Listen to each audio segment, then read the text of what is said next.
Sirin Nilay fait partie des chrétiens arméniens qui vivent dans le petit village de 130 habitants de Vaklifi, dans la province de Hatay. De nombreuses maisons en pierre ont été endommagées par le séisme, mais tous les habitants ont survécu. Sirin dort désormais dans un conteneur avec ses enfants. Elle explique que les festivités de cette année seront modestes. Si nous étions l'année dernière, à l'heure qu'il est, j'aurais déjà commencé à décorer le sapin avec mes enfants. Nous aurions commencé à cuire les biscuits et depuis l'entrée de mon appartement, les effluves embaumeraient la maison.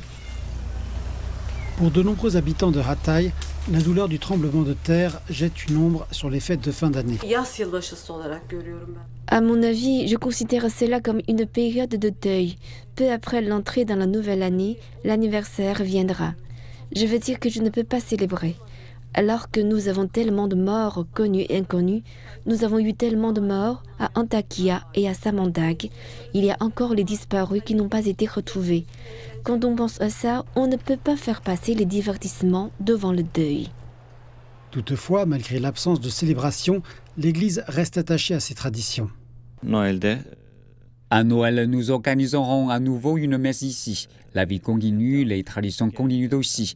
Même si nos cœurs sont lourds, même si nous n'avons pas encore capturé cette joie, nos traditions continuent et nous les maintiendrons vivantes. Les séismes de février à Hatay ont fait payer un lourd tribut à ces trésors historiques. Des mosquées et des églises centenaires, autrefois fiers symboles du riche patrimoine de la région, ont été réduites à l'état de ruine. Bien que des plans de rénovation de nombreux sites culturels de Hatay aient été mis en place, seuls quelques-uns d'entre eux ont connu des progrès notables. La restauration du patrimoine de Hatay nécessitera beaucoup de temps et de soutien financier. Mais pour l'instant, les habitants embrassent leur histoire et s'accrochent à leur foi.